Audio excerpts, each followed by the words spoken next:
The crystalline spires of the Cathar hegemony's grand conclave chamber pierced the simulated void, structures of polymerized thought radiating a cold, sterile blue that did little to quell the churning anxiety within the assembled hierarchy. Light, refracted through flawless xenocite, painted the vast, vaulted space in shifting patterns that mocked the rigid order the Cathar cherished. Lord Strategist Vrek, his multifaceted ocular cluster dimmed with fatigue, leaned upon the obsidian dais, the weight of an entire galactic quadrant pressing upon his respiratory sacs. Before him, the holographic projection of the latest contact report shimmered, a blurry, infuriatingly simple image of a single vessel, dwarfed by the very void it traversed, yet radiating an energy signature that defied every known metric of propulsion and resilience. The silence, thick enough to choke the lesser castes, was broken only by the barely audible hum of the chamber's atmospheric regulators, struggling to compensate for the collective metabolic stress of the ruling council.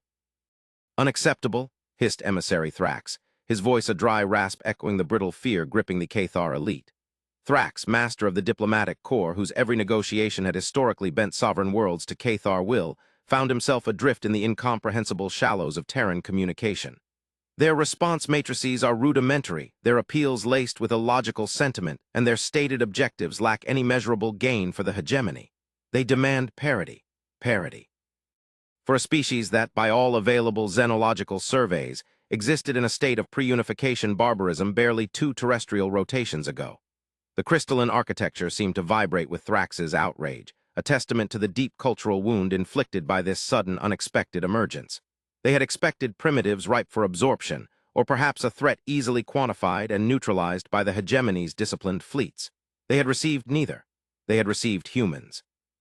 Elder Censor Lyra, the guardian of Cathar ideological purity, shifted her segmented form, the motion a slow, deliberate declaration of displeasure. Her tone, when it came, cut through Thrax's petulance like a vibro blade. "Ambassador Thrax speaks from the position of obsolete negotiation tactics. The core issue is not their primitive nature, which is self-evident, but their unpredictability."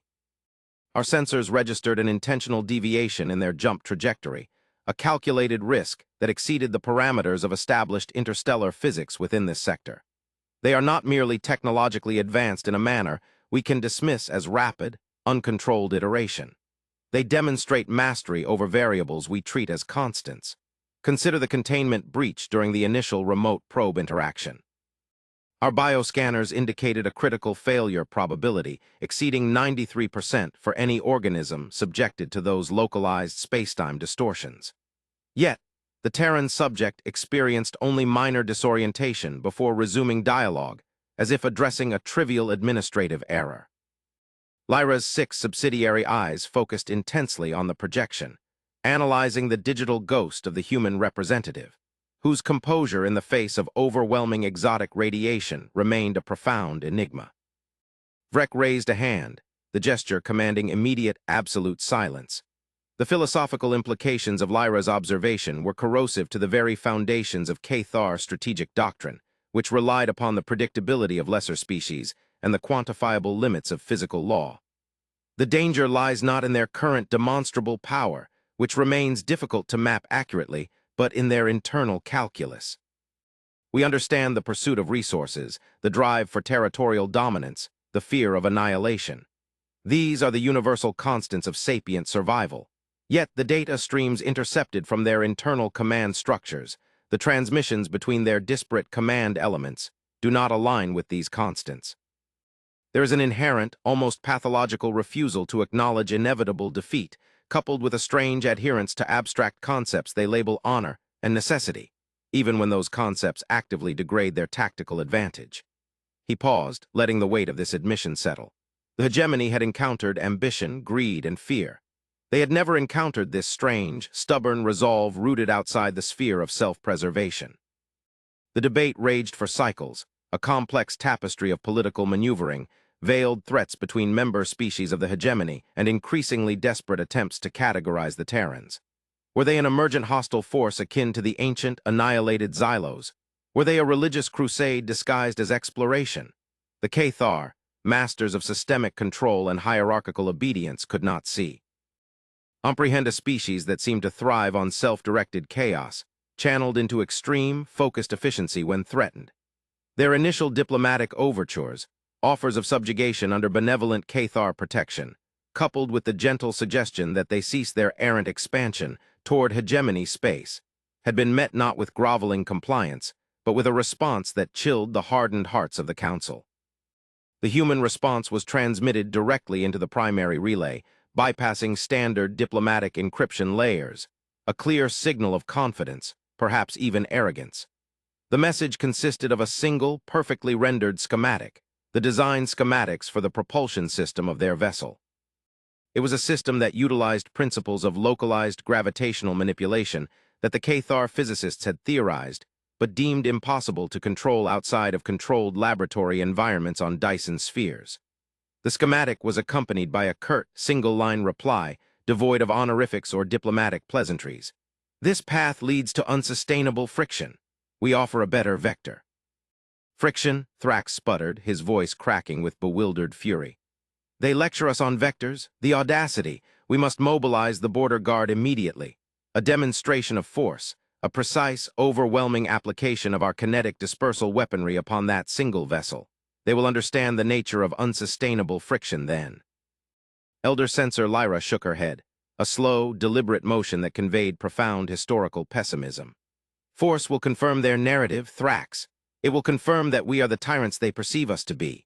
The Terrans operate under a moral framework that weaponizes perceived victimhood. If we crush them now, they become martyrs to 1,000 minor, subjugated species we currently control through carefully constructed balance. If they possess the technology implied by that schematic, a frontal assault risks catastrophic loss of hegemony assets, and worse, the collapse of internal political stability. Vrek tapped the dais once, the sharp sound echoing in the vast chamber. We require more data. We require direct, controlled engagement, not military, not diplomatic in the established sense, but observation of their methodology. If they possess superior means of navigating spacetime, their potential strategic reach dwarfs our current territorial claims. We cannot engage blindly. We will accept their invitation to dialogue, but under terms of absolute, verifiable parity in the observation zone. Dispatch the axiom of scrutiny.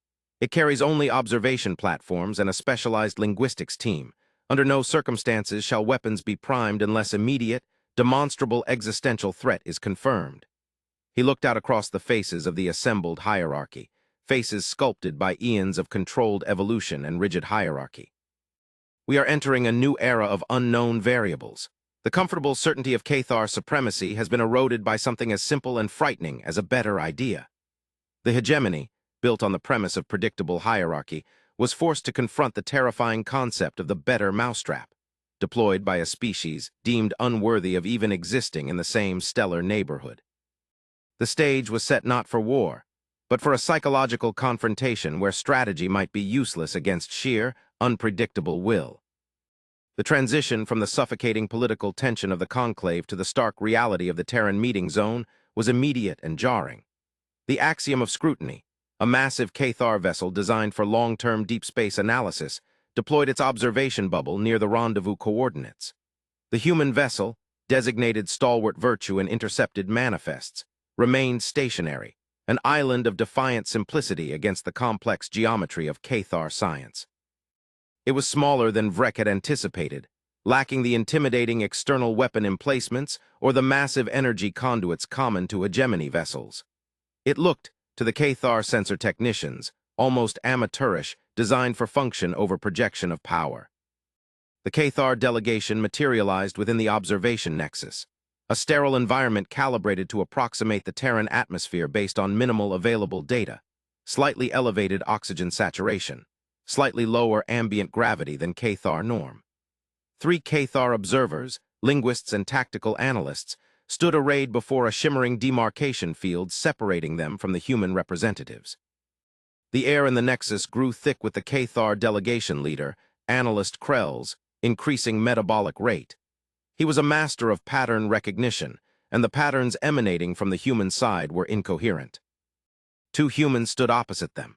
They wore simple, utilitarian environmental suits, devoid of the ornate markings or ritualistic layering favored by any major galactic power.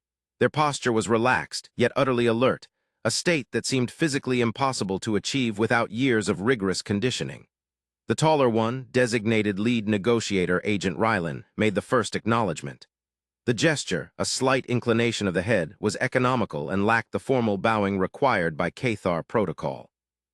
"We appreciate your adherence to the agreed temporal window, Analyst Krell," Ryland stated.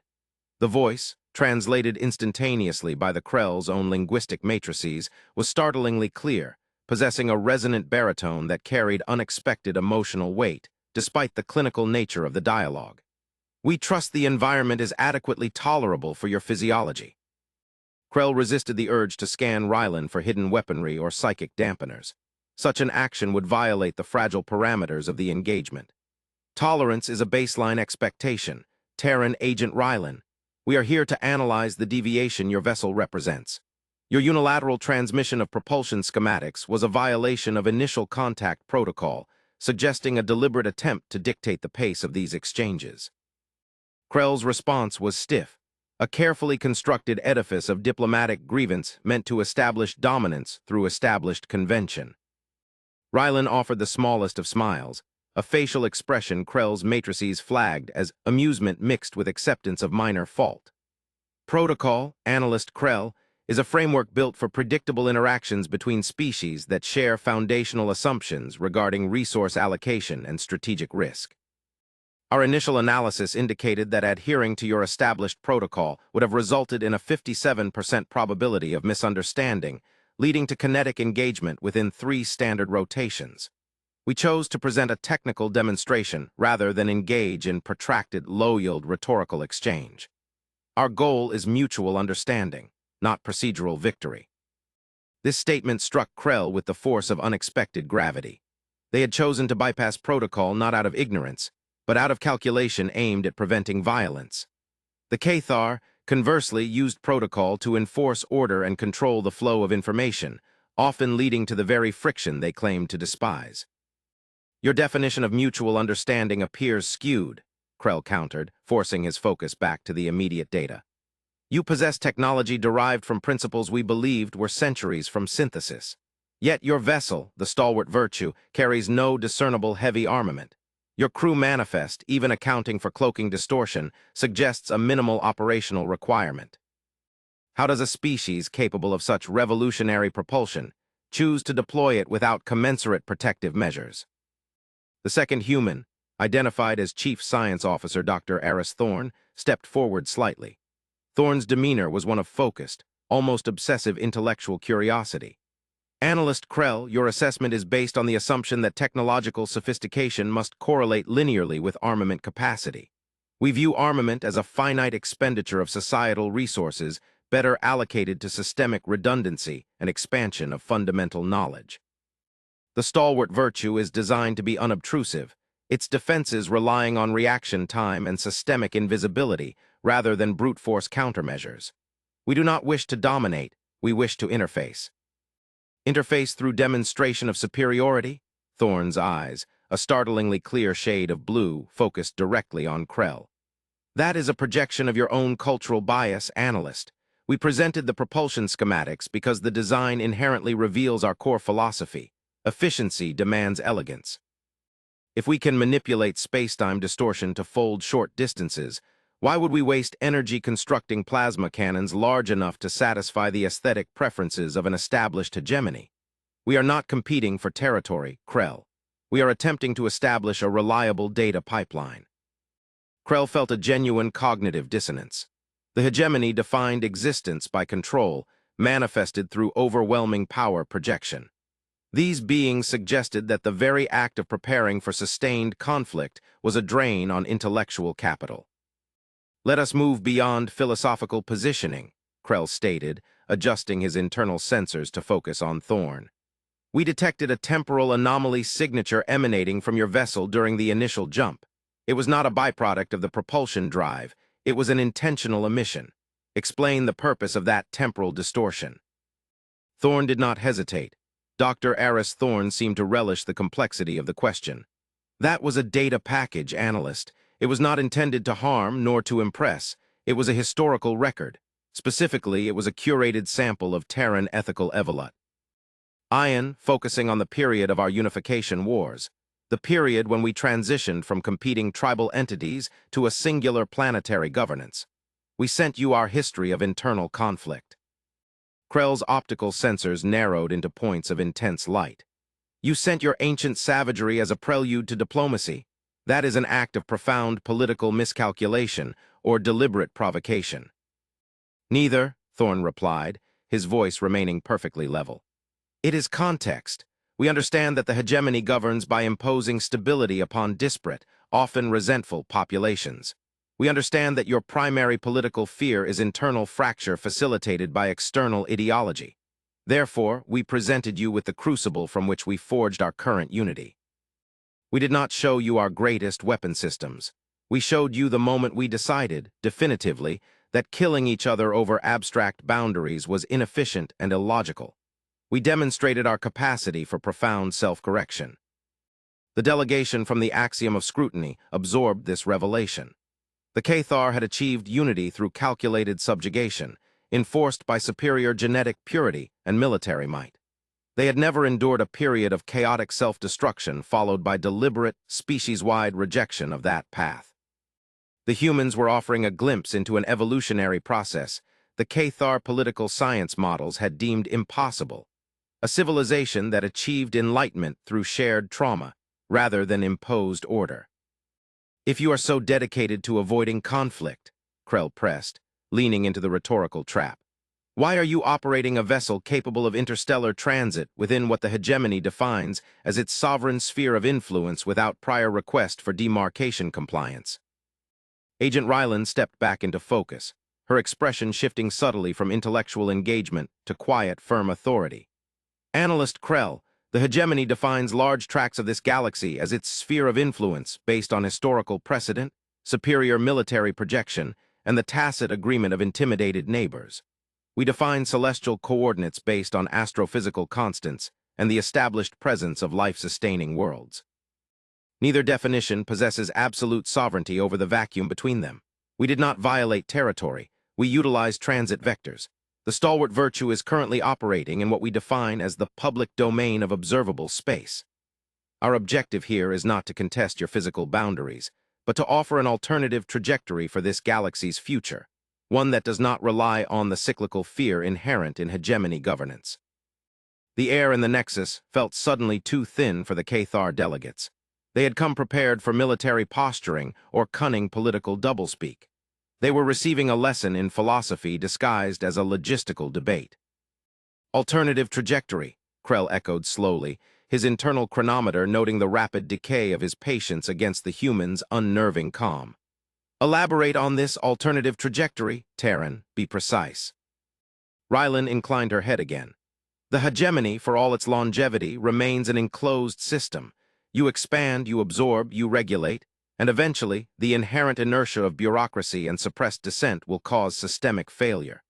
We observed this pattern in our own history on Earth, and we see echoes of it in your protocols. The alternative is based on distributed power, where no single polity holds the key to systemic destruction, and innovation is not stifled by the need for hierarchical consensus. Thorne added, his voice taking on a didactic quality, as if addressing a challenging student. Our propulsion technology, which you found so disconcerting, is not merely fast. It is inherently stable because it does not rely on overwhelming force to bend spacetime. It utilizes resonance derived from fundamental particle entanglement. It is a technology that demands cooperation between disparate technological fields, rather than brute force engineering. If we integrate our knowledge with yours, we can collectively map pathways to systems previously deemed unreachable. We offer partnership based on mutual technological advancement, not submission. Krell felt the pressure from the hegemony's central command tower intensify. Vrex-encoded frustration bled into the secure channels. Krell pressed the issue of their latent military capacity. They cannot possess superior drive mechanics and remain defensively weak. They are masking true armament. Krell followed his orders, pushing the established agenda. Your vessel remains unarmed, Agent Rylan. A species capable of achieving your present technical status without prioritizing defensive capacity against known interstellar threats demonstrates either profound naivete or profound arrogance. Which is it? Ryland's calm demeanor finally shifted, replaced by an intensity that felt less like anger and more like the focusing lens of a massive energy projector. Analyst Krell, you continuously frame the discussion through the lens of threat response. This is the hegemony's constant state: reaction, control, suppression. We have come here not as supplicants, nor as conquerors, but as engineers. We are showing you the blueprints for a faster, cleaner engine, and you are asking us why we didn't build bigger shields around it. She paused, letting the observation hang in the sterile air. We are not naive. We know exactly what the hegemony is capable of. We have analyzed your engagement doctrine for 3 standard centuries, long before you became aware of our trajectory out of our solar system. We know your logistics chains, the stress tolerances of your shield harmonics, and the political fault lines within your ruling council. We chose not to build bigger shields, Krell, because we chose to build a better ship. And when we engage, it will not be with weapons. The accompanying human, Thorn, brought forward a small, perfectly smooth metallic object, nothing that resembled a weapon or a data chip. It was simply a cube of unknown alloy. This is a physical manifestation of our commitment to the process of unification, Analyst, Thorn stated, placing the cube gently on the demarcation line. It is a molecular synthesizer core. It converts raw local elemental components, dust, inert gas, trace radiation, into complex, stable isotopes at 20 times the energy efficiency of your most advanced reaction forges. It is a tool that benefits your industrial base immediately, without requiring you to surrender sovereignty or political secrets. It is proof that our philosophy, efficiency through cooperation, yields tangible results faster than your philosophy of enforced competition. Krell stared at the cube. It was small, unassuming, yet the energy signature it passively emitted suggested a power density that contradicted its physical dimensions. It was a challenge, delivered not with a sword, but with an artifact of incomprehensible utility. If the hegemony could replicate this, their internal resource acquisition problems would vanish overnight, stabilizing dozens of restless client worlds. The silence that followed this offering was profound. Krell transmitted the data on the cube back to the axiom of scrutiny command link, which, in turn, relayed it to the orbiting axiom of observation fleet command, which then routed it directly to Lord Strategist Vrek in the conclave chamber. The conclave chamber had devolved into near chaos in the interim. Thrax argued vehemently for immediate, decisive military action, citing historical precedents where caution had led to hegemony retreat. Lyra maintained a cold, analytical opposition, warning that destroying the human vessel would prove their aggression and consolidate all potential neutral polities against the hegemony. Vrek, however, was transfixed by the data packet concerning the propulsion drive and the subsequent diplomatic exchange. The elegance of the Terran solution was an insult to Cathar methodology, yet undeniably compelling. When the analysis of the molecular synthesizer core arrived, the noise in the chamber ceased instantly. The data projections confirmed Thorn's claims. The efficiency rating was statistically impossible under known physics, suggesting a fundamental misunderstanding on the part of the Cathar regarding applied quantum mechanics. Vrek felt a cold wave of clarity wash over him. This was not a rival empire. This was a paradigm shift arriving unannounced. If the hegemony attempted to crush them, they would merely halt the flow of knowledge and invite ideological decay into their client states who craved such efficiency. If they embraced this, they risked contamination by an ideology they could not control, the ideology of self-determination and pragmatic ethics. Sensor Lyra, Vrek spoke, his voice carrying across the suddenly silent chamber. Your initial assessment of their psychological profile, their capacity for profound self-correction, was accurate. They have anticipated our fear of internal collapse and offered us a balm for that very wound, wrapped in a demonstration of technological supremacy that we cannot ignore. Lyra slowly processed the implications. Lord Strategist, this means that any attempt to seize their technology by force will be interpreted by them, and likely by external observers, as an act of desperation born of fear. They are forcing us to choose between military pride and systemic survival. Precisely, Vrek confirmed. We will not fight them. We will match their commitment to advancement, but on our own terms. He looked towards the communications array, his multifaceted eyes blazing with renewed, cold purpose. We will send a formal counter-delegation, not military, not diplomatic in the punitive sense. We will send our greatest theoretical architects and our MOs. T respected ideological moderators. We will meet their engineering with our philosophy and their pragmatism with our stability. He transmitted the authorization codes for the deployment of the Vanguard of Reconciliation, a vessel never before used outside of internal ideological arbitration disputes, carrying the hegemony's intellectual elite. Let us see if their ethics can withstand the weight of true systemic governance. The exchange aboard the Stalwart Virtue accelerated rapidly once the Cathar commitment to parity was signaled. The humans recognized the political shift immediately. The Cathar were withdrawing from confrontation to enter deliberation.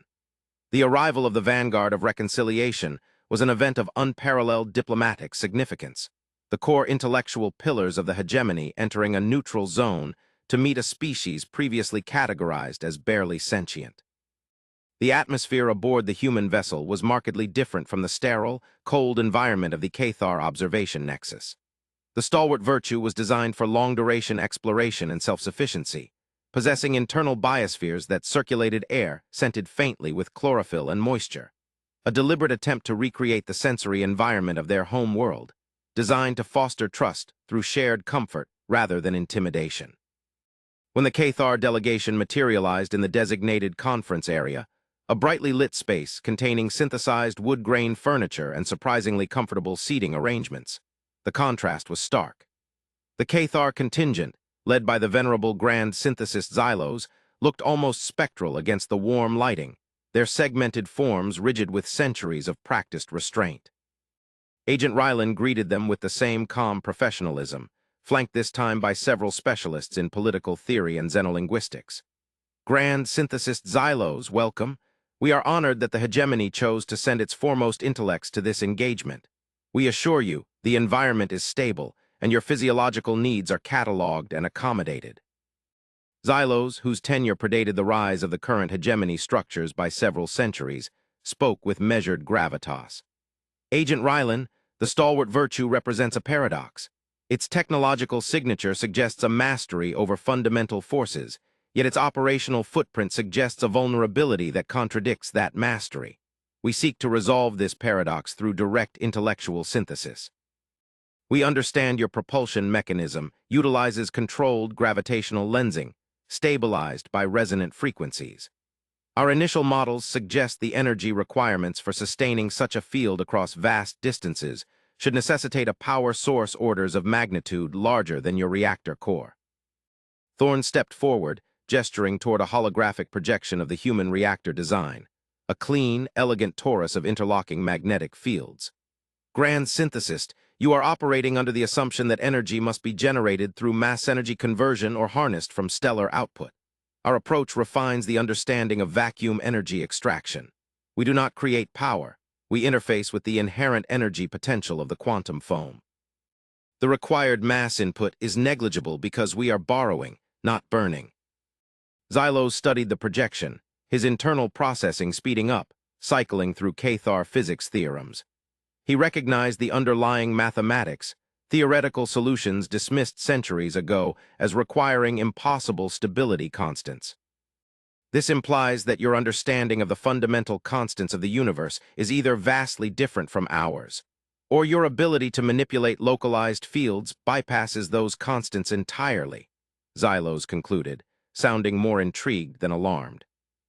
Rylan intervened before Thorne could launch into a detailed lecture on quantum mechanics. Grand Synthesist, we understand that this level of divergence creates political friction. The hegemony is built upon the stability afforded by your known laws. To accept ours means acknowledging the fundamental incompleteness of your historical models. This is why we offered the synthesizer core first, to demonstrate the pragmatic benefit of accepting an unknown variable before demanding ideological alignment. Xylos nodded slowly, recognizing the strategic brilliance of the human approach. They had not attacked the hegemony's military. They had attacked its scientific credibility, which underwrote its political authority. The synthesizer core, Xylos admitted, is revolutionary. Its widespread adoption would stabilize numerous volatile sectors for the hegemony, instantly resolving resource contention points that have required centuries of military oversight. However, the political price for admitting such a profound technological gap is high. Our subject species look to the hegeme. And why for certainty? To introduce an external source of absolute, undeniable superiority, even a benevolent one, risks shattering the perception of Cathar infallibility. Infallibility is a temporal condition, not a universal constant, synthesist, Rylan countered gently. You speak of the fear of fracture. We understand that fear. That is why we showed you our history of internal war.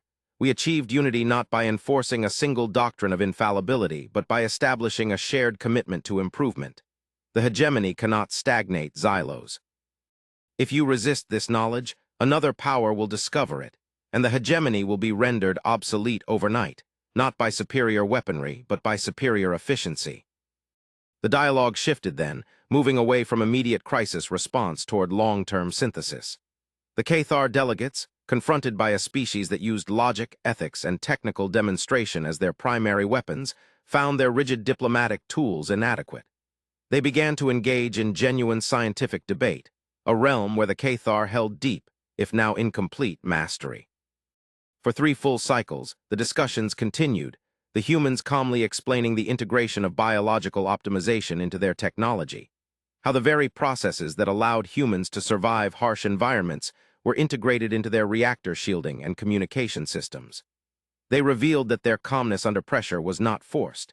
It was a biological adaptation, honed by the same necessity that drove them to master spacetime. The major reveal came during the final phase of the synthesis talks, when Xylos posed the ultimate strategic question. If you possess this knowledge, if you have mastered methods of travel and energy extraction that place you beyond the hegemony's reach, why seek alliance? Why not simply bypass us, colonize the nearest viable sectors, and render the hegemony irrelevant? Agent Rylan exchanged a significant look with Thorn. This was the moment for the truth that lay beneath the immediate diplomatic maneuvering.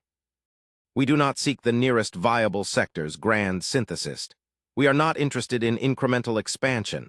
That is the hegemony's current trajectory, and we have shown you its mathematical conclusion. Decay. Our trajectory is focused inward toward the origins of our knowledge. Thorn projected a complex, 3-dimensional map of the local spiral arm, focusing on a region far beyond the farthest known Cathar outposts. A zone conventionally understood to be the edge of galactic habitability, a region of near-absolute entropy and stellar instability. Approximately 2,000 years ago, relative to our current timeline, long before humanity achieved stable interstellar travel, we detected a faint, highly structured signal emanating from that sector, Thorn explained, pointing to a distant, dark cluster on the map. It was not a distress call. It was a beacon, an informational packet transmitted across the void in a format that suggested immense age and deliberate persistence. We dedicated the entire nascent structure of our nascent space program to deciphering it. Rylan continued, her voice imbued with the gravity of the species' true objective. That signal is the reason we mastered propulsion so rapidly. It is the reason we do not fear your fleets, Xylos. The civilization that sent that signal, a civilization we have designated the architects, did not achieve interstellar capability. They achieved something far greater. They achieved escape velocity from the known universe. Xylos was visibly stunned. The hegemony had extensive records of ancient, powerful civilizations, the Xylos, the Grok hegemonies, the early stellar republics. All had ended through war, resource depletion, or ideological collapse. The concept of a species actively leaving the known galactic framework was unprecedented. Escape, Xylos managed, the concept almost too abstract for his structured mind. Escape to where? The void beyond the galactic plane is barren, subject to immense tidal stresses and stellar nurseries that reject stable planetary formation. They left the mechanics of our reality behind, Thorn corrected, his voice low with reverence. The signal is not merely information, it is a guide. It details the construction of structures capable of interfacing with realities outside this local cluster. The architects recognized the inherent limitations of this reality, its resource scarcity, its eventual thermal death, the endless cycle of competition you currently enforce. They built pathways out. Rylan brought up a final, breathtaking schematic, not of a ship, but of an immense, impossibly complex geometric structure overlaid across a depiction of the galactic core. Our entire focus, Xylos, is reaching the nexus point of these pathways. We do not want your controlled territories. We do not want your industrial output. We want the knowledge of the architects so that humanity can continue. Its journey of self-correction into a space where scarcity and localized conflict are irrelevant concepts. This was the terrifying core of humanity, not aggression, but an ambition so profound it rendered galactic politics utterly moot. They were not interested in conquering the Cathar sphere. They were merely passing through on the way to the next level of existence. If this is true, Xylos whispered, the authority draining from his posture, if this architect civilization exists and has provided the key, why approach the hegemony at all? Why not simply proceed alone? Ryland's gaze was direct, holding the full weight of human ethical commitment. Because the journey requires more than speed. The architect's schematics detail construction processes that require vast industrial throughput, materials integration that stretches even our current capabilities, and critically, a unified political will free from the paranoia of imminent betrayal. We cannot dedicate our entire civilization to building the gateway while simultaneously defending against the very real possibility that the hegemony, fearing obsolescence, might attempt to stop us. She gestured toward the molecular synthesizer core sitting innocently between them. We offer you a choice, grand synthesist. You can remain within the confines of this decaying reality, expending untold resources managing internal dissent and external competition, perpetually fearing the next emergent threat. Or you can accept this technological leap, stabilize your domain, and join us in building the gateway. We offer you a chance to step beyond the cycle of scarcity and conflict. We offer you a seat at the table, where the next stage of reality is being engineered. The silence in the stalwart Virtue's warm conference room was the deepest Cathar had ever experienced. It was not the silence of fear or political calculation, but the silence of profound, species-altering decision. Back on the axiom of scrutiny, Vrek monitored the data streams from the synthesis meeting with agonizing attention. The reports from Xylos's delegation painted a picture not of a diplomatic standoff, but of a cultural conversion in progress. The rigid logic of the hegemony was buckling under the weight of undeniable utility and an ambition that transcended conquest. Vrek turned to Elder Censor Lyra, who had reluctantly accompanied the observation force, ready to argue for the preservation of Cathar ideological integrity. Lyra, what is your assessment? Have they manipulated Xylos? Is this a sophisticated form of psychic or informational infiltration? Lyra, who had spent the last cycle analyzing the intercepted philosophical dialogues, looked profoundly weary. Lord Strategist, the Terrans operate with a frightening internal consistency. Their ethics, while seemingly alien, are entirely rooted in their history of self-inflicted wounds. They value stability because they almost destroyed themselves achieving it. They value knowledge because it was the only path out of their darkness. They do not appear to be manipulating us. They are simply operating at a higher level of strategic reality, a reality where galactic domination is a tedious distraction. She paused, her voice dropping to an almost intimate register, a rarity for a censor. Their proposal offers the hegemony something more valuable than territory, relevance. If we remain here, we will eventually be bypassed, reduced to a provincial curiosity by the next power that discovers the architect's knowledge. Humanity is offering us a chance to evolve past our own political stagnation. Vrek absorbed this. For millennia, the Cathar had been the pinnacle, the ultimate authority. To accept aid, even necessary aid, was an admission of failure, a failure that could destabilize their entire political structure.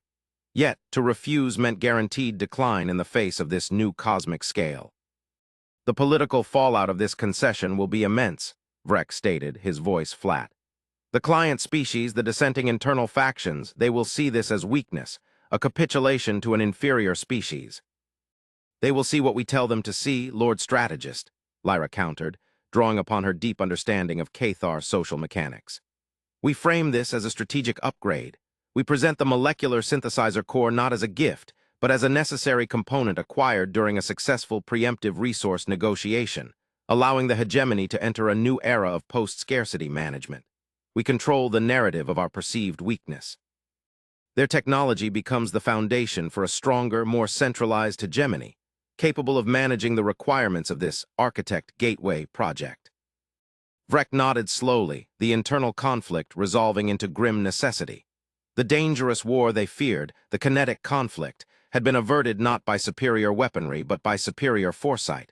They had traded the threat of immediate destruction for the challenge of managed transformation. He sent a directive back to the conclave, a message that would reverberate through the political core of the hegemony for generations.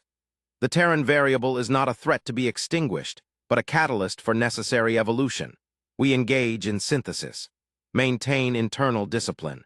The perception of strength must be rigorously maintained during this transitional phase. On the stalwart virtue, the mood was one of tense, guarded triumph. Agent Rylan watched the Cathar delegation prepare to return to their vessel, their movements still rigid, but infused now with a palpable, albeit heavily suppressed, excitement. Grand synthesist Xylos paused at the threshold where the spatial transition field shimmered. Agent Rylan, Xylos addressed her, bypassing his usual protocols. We accept the parameters of cooperation. The vanguard of reconciliation will begin immediate integration of the synthesizer technology, and dedicated resources will be allocated to decrypting the non-structural elements of the architect's signal. However, you must understand one critical element of our participation. Which is, Rylan prompted, anticipating a demand for shared control or political oversight. Control, Xylos stated simply. The hegemony will manage the resource allocation and political interfacing between the Terran engineering teams and the necessary industrial infrastructure of the hegemony.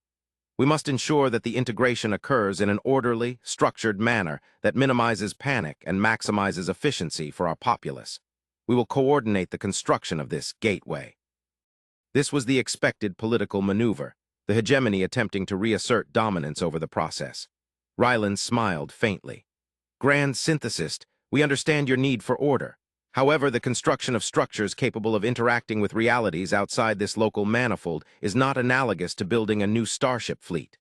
The process is inherently decentralized and relies on emergent, often nonlinear problem-solving. If we introduce the hegemony's bureaucratic layer into the core engineering loop, the probability of systemic failure increases exponentially. The architect's design rejects centralized command. Dr. Thorne stepped in, supporting Rylan with technical justification.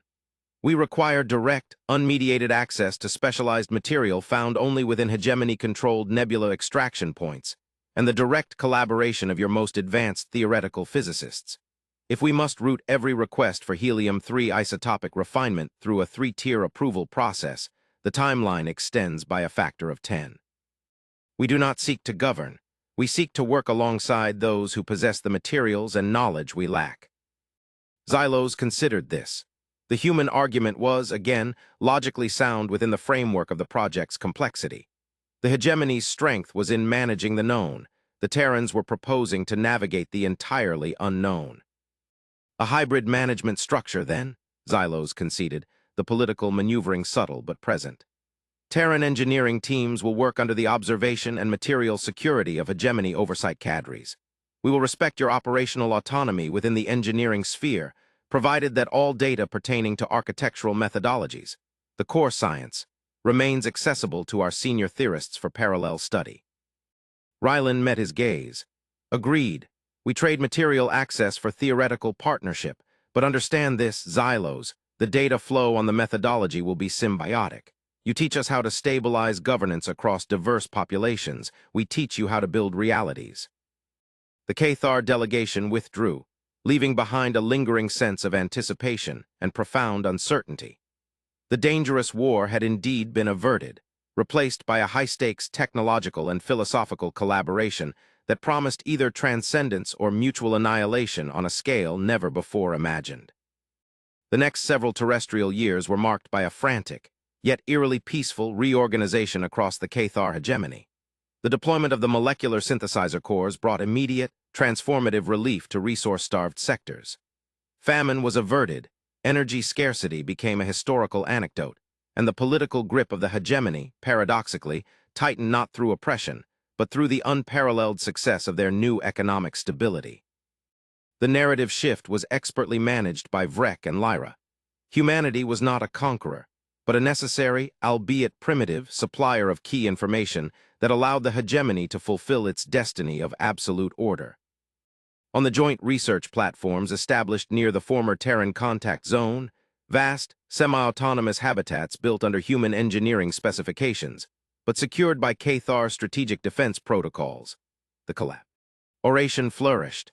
The Cathar supplied the heavy industry, the raw materials, and the legions of highly specialized personnel trained in systemic maintenance.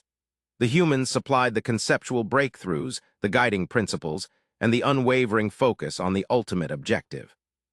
Agent Rylan and Dr. Thorne often found themselves interfacing with Vrek directly, bypassing the increasingly obsolete diplomatic channels. They stood together on the bridge of a massive, Cathar-built construction platform, watching the nascent outlines of the gateway structure, a lattice of impossible geometry forming in the deep void, drawing ambient energy in massive, contained flows that bent light around its edges. "The primary resonance stabilization array is complete, Lord Strategist," Thorne reported, his voice calm despite the unimaginable energies being channeled nearby. "It has held against 3 simulation failures now. The Cathar material science is exceptional for containment." Vrek, standing beside them, his form relaxed for the first time in decades, observed the flowing energy. "Your ability to perceive the structural resonances, Doctor, is what interests me. Our physicists can model the containment. You seem to feel the flow of the dimensional boundary." "It is learned pattern recognition, strategist," Rylan corrected gently. "We have spent centuries learning to read the environment without the benefit of your hierarchical structure. We learned to see the subtle shifts in probability that precede disaster. The architect's designs are simply the ultimate expression of reading the subtle language of physics." Vrek sighed, a soft expulsion of processed atmosphere. "You have achieved what we only theorized, a culture where the entire species is conditioned toward hypervigilance and optimized reaction. We achieved stability through enforced obedience. You achieved it through shared adversity." He looked at the massive, shimmering construct that was consuming the energy of several minor stars. "We are building a vessel to leave this galaxy. This is the culmination of my life's strategy, yet I feel constrained." "We are following your map." "You are following a path to survival, strategist," Rylan assured him. "The hegemony provided the necessary structure and resource base that allowed us to translate the final layers of the architect data. We could not have built this without your industrial might. You could not have survived the next evolutionary bottleneck without this technology." The partnership, forged in necessity, had settled into a genuine, if politically delicate, respect. The fusion of human adaptability and Cathar systemic control was producing engineering feats that dwarfed the previous glories of both civilizations. Then the unexpected happened. Not a tactical failure, not a political disagreement, but a purely informational rupture. Dr. Thorne, who had been running a high-level cross-correlation analysis between the newly integrated Cathar material physics and the final decryption keys of the architect's navigational array, suddenly froze, his sensor readings going wild across his wrist-mounted terminal. "Rylan, strategist, cease all external transmission calibration. We have a massive structured data spike from the gateway nexus." Thorne's voice was strained, the clinical detachment entirely gone. Rylan immediately initiated system lockdown protocols, the entire massive platform falling into an enforced, deafening silence. Vrek activated the emergency internal defense protocols, though he knew Cathar kinetic weapons were meaningless against a threat emanating from the structure they were building. The structure itself began to pulse, not with the controlled blue energy of the integration phase, but with a deep, visceral crimson, a color totally foreign to the architect's transmissions. "What is the nature of this spike?" Vrek demanded, turning to Rylan. "It is structured, strategist, but not in the clean, resonant language of the architects," Rylan reported, fighting to maintain composure while simultaneously isolating the anomaly's signature. "It's an intrusion, a parasite on the primary data stream. It bypassed our integration firewalls, and critically it bypassed the Cathar systemic security overlays. It appears to be using the very efficiency of the hegemony's secure channels against itself." Thorne was rapidly isolating the intruder's signature, his face pale under the harsh platform lights. "It's not a virus. It's an informational entity, Rylos. It's a response to the gateway's activation sequence. It's responding to the fact that we are preparing to leave." The crimson pulse intensified, and a new transmission flooded the observation screens, a wave of raw, unfiltered data that overwhelmed the translation matrices. It was a language, but one composed of pure mathematics and agonizing sensory input, a communication that bypassed logic and struck directly at the most primitive survival eye. "Instincts," Vrek staggered back a step, clutching at his respiratory manifold. The sheer volume of informational density was crippling Cathar biological processing. "What does it say?" he managed, his voice strained through the forced translation filter. Rylan, struggling against the overwhelming input, managed to pull forth fragmented concepts, translated into harsh, fragmented Cathar concepts. Boundary, violation, ownership, trespass. "It is a warning, strategist," Rylan gasped, sweat beading on her synthesized brow. "The architects did not build this pathway for us to escape with. They built it as a barrier, and the beings who built the barrier are still here." Thorn pointed frantically at the core schematic projected by the intrusion. The complex, beautiful geometry of the gateway was morphing, twisting into something nightmarish, structures that resembled vast, organic teeth forming around the central nexus point. "The architects didn't leave this galaxy," Thorn choked out, the realization dawning with crushing finality. "They sealed something in. This entire mechanism, the resonance patterns, the energy draw, it wasn't designed as an exit. It was designed as a lock, and by activating it to its final threshold, we've triggered the failsafe or perhaps awakened the guard." Vrek stared the entirety of his life's work, the peace, the stability, the partnership with humanity, collapsing into dust.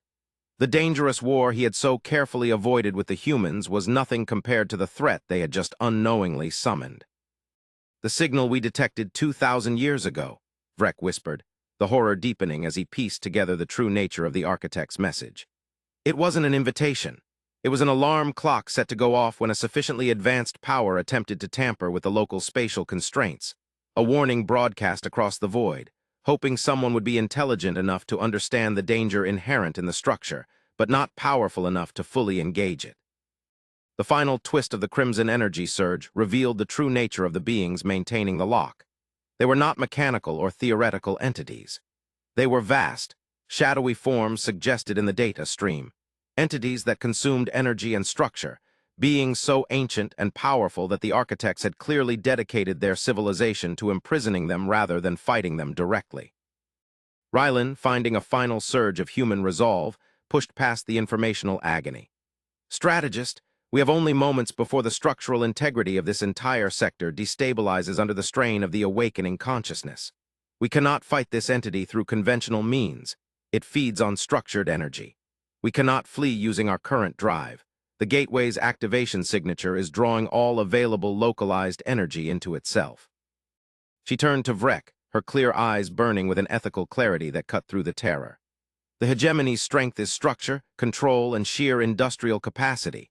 Our strength is adaptability and the capacity for asymmetrical response. We must use both immediately. Forget the gateway. We must turn the system into a singularity bomb, a localized, uncontrolled implosion that starves the entity of the energy required for manifestation." Vrek did not hesitate. The philosophy that had driven him, the preservation of the hegemony's legacy, suddenly felt trivial against the impending cosmic horror. The calm, ethical logic of the human approach, which he had initially dismissed as weakness, was now the only viable strategy. They had offered him partnership based on mutual need. Now the need was absolute annihilation of the emergent threat. "Thorn, Rylan," Vrek commanded, his voice regaining its resonant authority, now fused with human urgency. "Override the Cathar containment protocols. We initiate immediate full-spectrum reactor overload on the construction platform.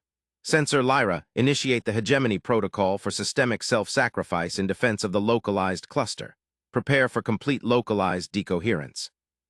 The human and the Cathar strategist, the adaptive and the systematic, moved in perfect concert, their combined knowledge now bent toward a single, terrifying objective: destroying the key to transcendence to prevent the emergence of something that rendered both of their civilizations utterly meaningless. The dangerous war had finally begun, not against each other, but against the ultimate consequence of ambition unbound. They would not escape the galaxy. They would save it by ensuring that the lock remained sealed, even if it meant annihilating the means to travel beyond. The price of the partnership was the greatest sacrifice imaginable, proving that humanity's capacity for calm, logical, powerful self-destruction in the face of a greater evil was indeed their most terrifying and most ethical attribute.